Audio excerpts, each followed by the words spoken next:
नमस्कार। आज के इस व्याख्यान में हम भारतीय काव्य शास्त्र के बहुचर्चित विषय काव्य हेतु पर बात करने जा रहे हैं। काव्य रचना एक विशिष्ट कला है और उसका सृष्टा है कवि, जिसमें अनुभूति को शब्दबद्ध करने की विलक्षण क्षमता होती है।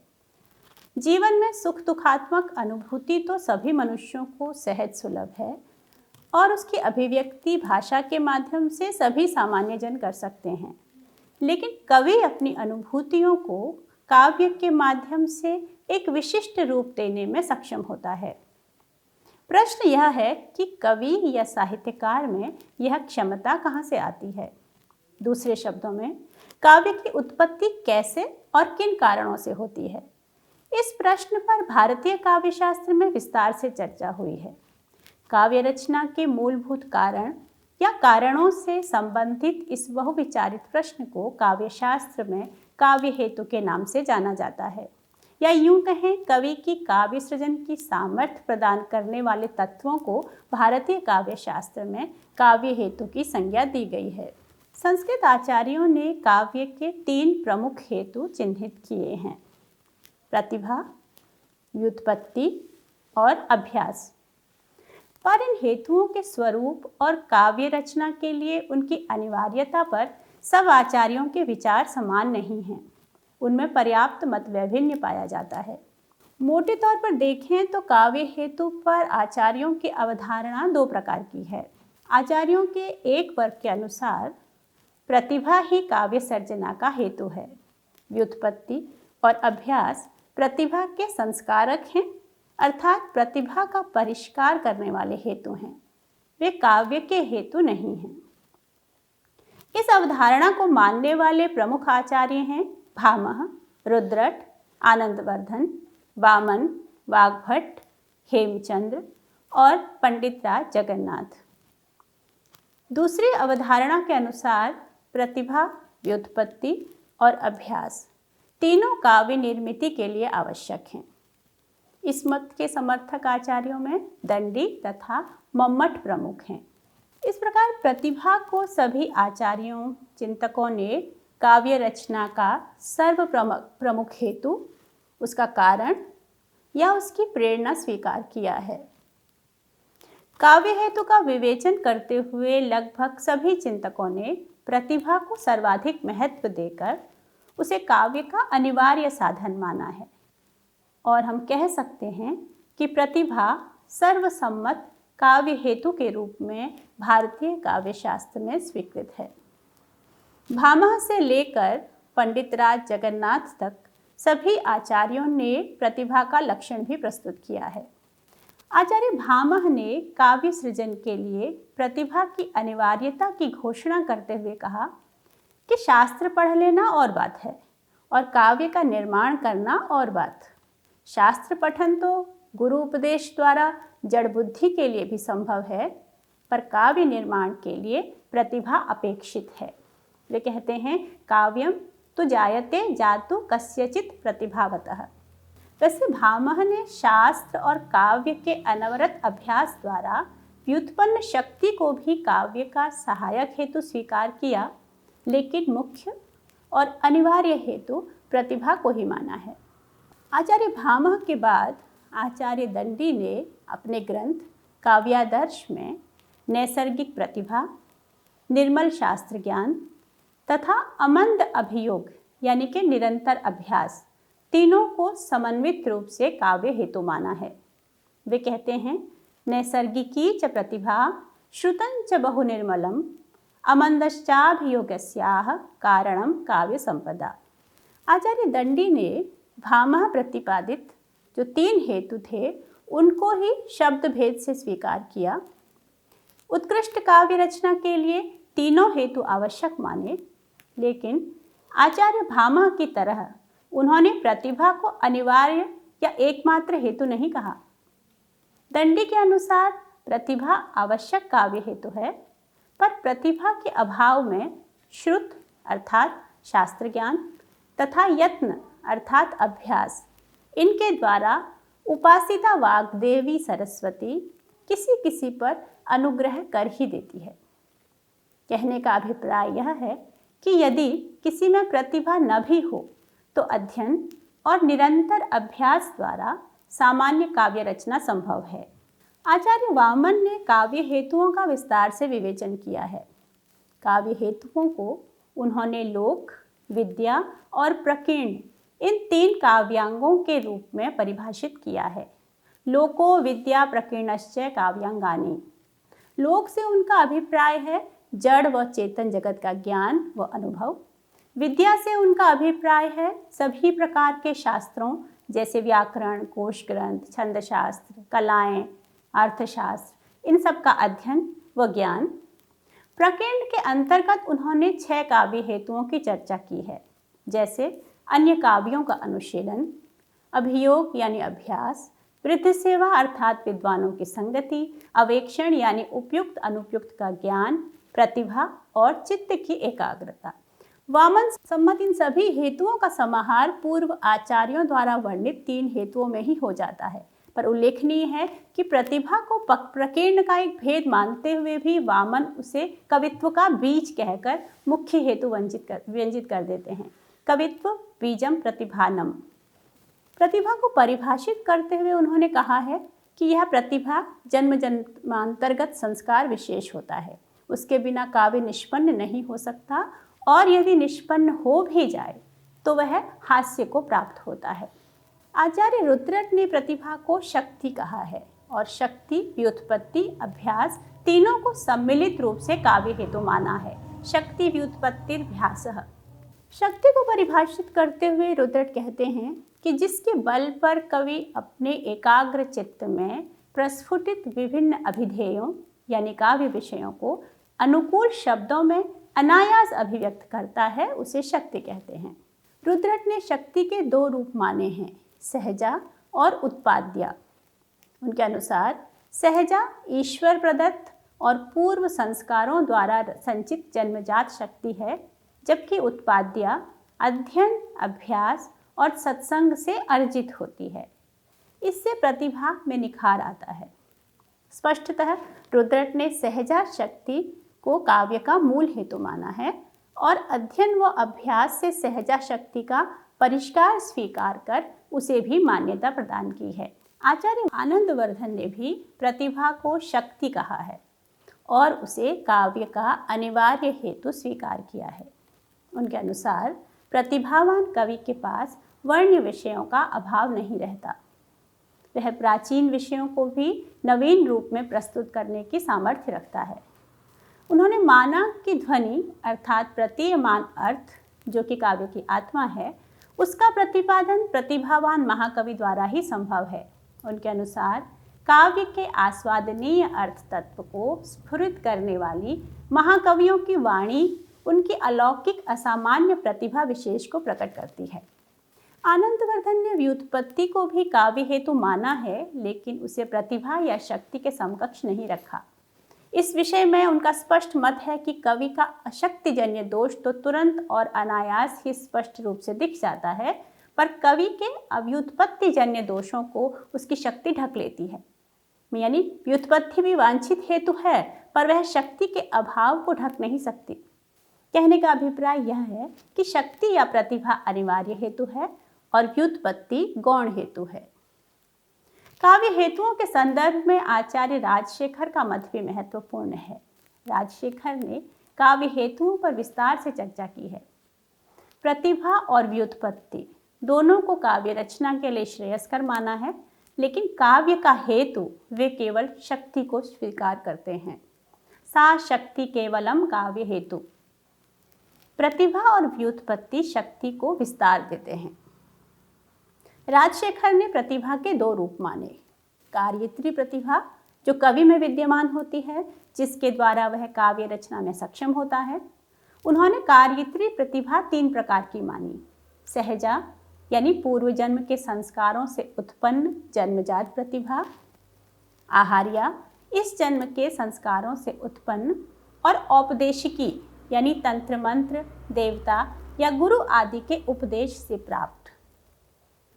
प्रतिभा का दूसरा भेद उन्होंने किया भावयित्री प्रतिभा, जो सहृदय में विद्यमान होती है, जिसके द्वारा वह काव्य का भावन करने में समर्थ होता है।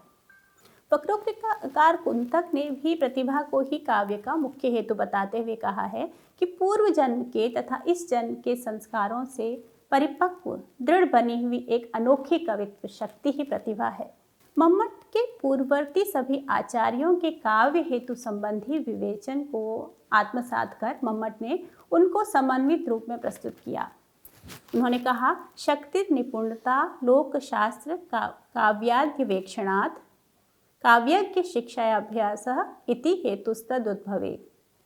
मम्मट ने प्रतिभा, शक्ति, निपुणता अर्थात व्युत्पत्ति तथा अभ्यास को समान महत्व देते हुए शक्ति कवित्व बीज रूप है कहकर शक्ति को काव्य का बीज माना, जिसके बिना काव्य रचना संभव नहीं।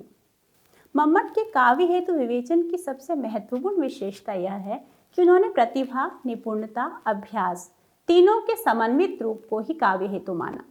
मम्मट परवर्ती आचार्यों में वाग्भट प्रथम, हेमचंद्र, वाग्भट द्वितीय, जयदेव तथा जगन्नाथ ने प्रतिभा को एकमात्र काव्य हेतु माना।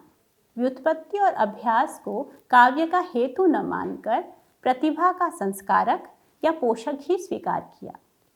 वाग्भट प्रथम ने मात्र प्रतिभा को काव्य का हेतु कहा है। उन्होंने व्युत्पत्ति को काव्य का आभूषण माना और अध्ययन को उन्होंने सामान्य रूप से ग्राह्य तत्व तो माना, लेकिन उसे काव्य का आवश्यक हेतु स्वीकार नहीं किया।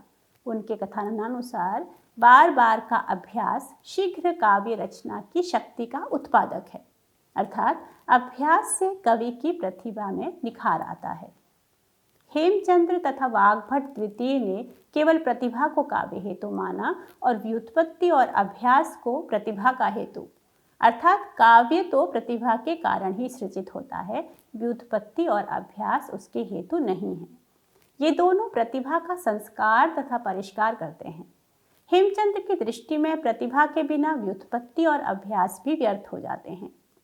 संस्कृत काव्यशास्त्र परंपरा के अंतिम महत्वपूर्ण आचार्य पंडित राज जगन्नाथ ने अपने ग्रंथ रस गंगाधर में प्रतिभैव केवल कारणम कहकर केवल प्रतिभा को काव्य का हेतु घोषित किया। उनके अनुसार रचना के अनुकूल शब्द और अर्थ की उपस्थिति अर्थात योजना कराने वाली क्षमता प्रतिभा है। व्युत्पत्ति और अभ्यास को उन्होंने प्रतिभा का कारण स्वीकार किया, न कि काव्य का। उनके विचार में किन्हीं परिस्थितियों में व्युत्पत्ति और अभ्यास प्रतिभा के कारण नहीं भी होते। ऐसी स्थिति में अदृष्ट को यानी दैवीय शक्ति को या देवता महापुरुष द्वारा दिए वरदान से जन्य प्रसाद को उन्होंने प्रतिभा का कारण माना है। संस्कृत के सभी प्रमुख आचार्यों के मतों को जान लेने के बाद हम कह सकते हैं कि केवल आचार्य दंडी ने ही प्रतिभा या शक्ति के बिना भी किसी किसी में व्युत्पत्ति और अभ्यास के बल पर काव्य रचना की सामर्थ्य होने की बात की है। भामह व्युत्पत्ति और अभ्यास का उल्लेख करते हुए भी प्रतिभा को ही मुख्य काव्य हेतु मानते हैं। आनंदवर्धन ने शक्ति को काव्य का अनिवार्य हेतु तथा अन्य दो को काम्य हेतु माना है। वामन रुद्रट राजशेखर भी सभी हेतुओं की चर्चा करते हुए प्रत्यक्ष या प्रकारांतर से प्रतिभा को ही सहज और बीज रूप स्वीकार करते हैं। सारग्रही मम्मट ने तीनों के समन्वित रूप को काव्य हेतु माना है, अलग अलग नहीं। लेकिन मम्मट के परवर्ती आचार्यों ने प्रतिभा को ही एकमात्र हेतु माना है और व्युत्पत्ति तथा अभ्यास को प्रतिभा का कारण माना है। इस प्रकार हम कह सकते हैं कि संस्कृत काव्य शास्त्र में प्राय सभी आचार्यों ने प्रतिभा को अनिवार्य काव्य हेतु के रूप में स्वीकार किया है।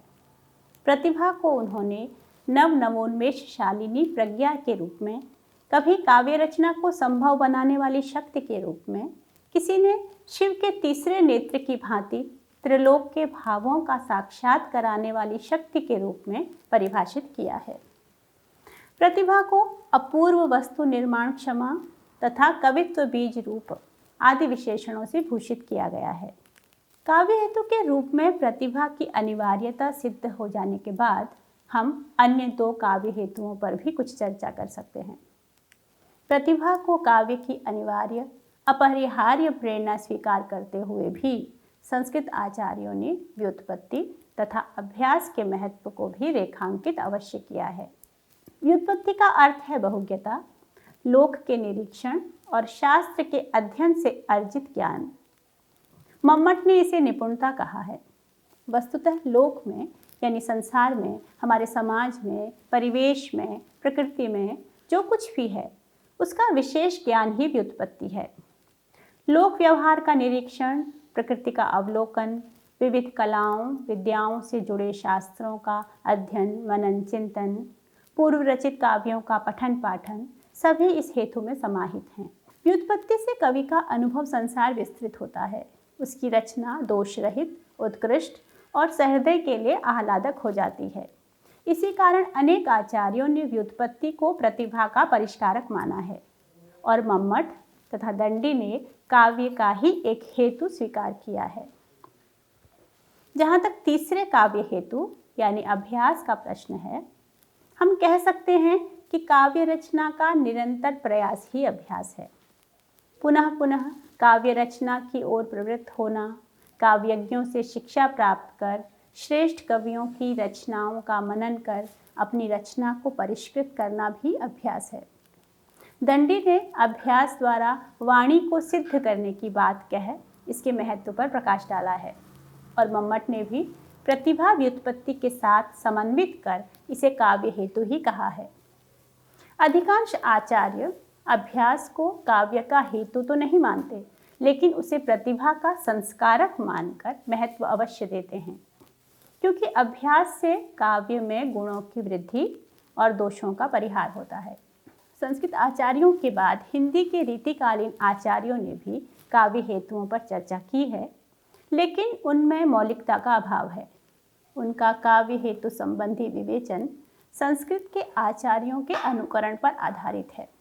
अधिकांश आचार्यों ने मम्मट के काव्य प्रकाश के अनुसार काव्य हेतुओं का विवेचन किया है। आचार्य भिखारी दास ने उसी का अनुगमन करते हुए लिखा है। उनका एक कवित्त है, शक्ति कवित्त बनाई पे कीजे ही, जन्म नक्षत्र में दीन हो विधाते, काव्य की रीति सीखी सुकवि न सो, देखी सुनी बहुलोक की बातें, दास है जाम एकत्र ये तीनी, बने कविता मन रोचक ताते, एक बिना न चले रथ जैसे, धुरंधर सूत की चक्र निपाते। अर्थात उन्होंने तीनों ही काव्य हेतुओं को आवश्यक माना है।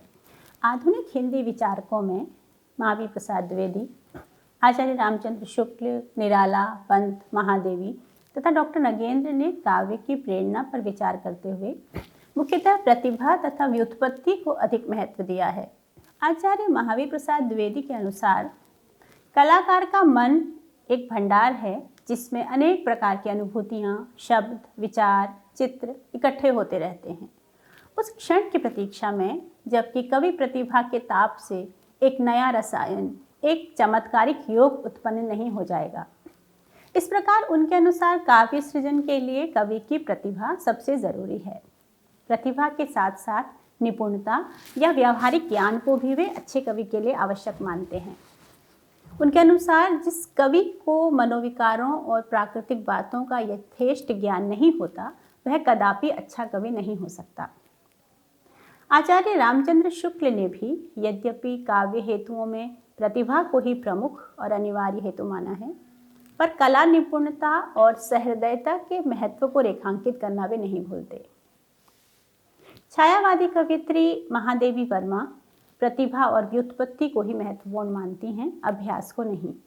उन्होंने कहा है कि अभ्यास मात्र से उत्कृष्ट साहित्य सृजन संभव नहीं हो सकता। काव्य सृजन के लिए प्रतिभा की अनिवार्यता पर बल देते हुए उन्होंने कहा है कि साहित्य सृजन केवल रुचि, इच्छा या विवशता का परिणाम नहीं है, क्योंकि उसके लिए एक विशेष प्रतिभा और उसे संभव करने वाले मानसिक गठन की आवश्यकता होती है। पंत ने भी नपिक प्रतिभा का कर अभिमान, मनन कर मनन शकुनी नादान कहकर प्रतिभा के साथ साथ व्युत्पत्ति पर भी बल दिया है। डॉक्टर नगेंद्र ने काव्य हेतुओं पर विस्तार से विचार करते हुए प्रतिभा को नैसर्गिक मानते हुए उसे ही अनिवार्य हेतु स्वीकार किया है। बहुज्ञता उनके लिए काव्य का अनिवार्य हेतु नहीं है। निष्कर्षतः हम कह सकते हैं कि भारतीय चिंतकों ने काव्य हेतुओं या काव्य सर्जना के प्रेरक तत्वों या उनकी निर्मित के मूल कारणों पर विस्तार से चिंतन मनन किया है। इस प्रक्रिया में जिस मूल और अनिवार्य तत्व को खोजा गया है उसका नाम प्रतिभा है, जिसे कुछ आचार्य शक्ति नाम से भी अभिहित करते हैं। प्रतिभा को बीज की तरह प्रमुख, महत्वपूर्ण और अनिवार्य हेतु माना गया है। प्रतिभा को पल्लवित पुष्पित करने में व्युत्पत्ति और अभ्यास के महत्व को भी आचार्यों ने रेखांकित किया है। इस संदर्भ में जयदेव का कथन काव्य हेतुओं की स्थिति पर महत्वपूर्ण प्रकाश डालता है। उनके अनुसार ज्ञान और अभ्यास प्रतिभा रूप बीज को अंकुरित करने के लिए मिट्टी और जल के तुल्य हैं। इस उक्ति का आश्रय लेकर कहा जा सकता है कि बीज के रूप में प्रतिभा अनिवार्य हेतु है। उसके बिना काव्य रचना संभव नहीं, लेकिन उसे विकसित करने में जल और मिट्टी की तरह लोकानुभव, विविध विषयों का ज्ञान और अभ्यास भी आवश्यक है। उत्कृष्ट काव्य सृजन में इन तीनों हेतुओं का समानुपातिक महत्व अवश्य है। धन्यवाद।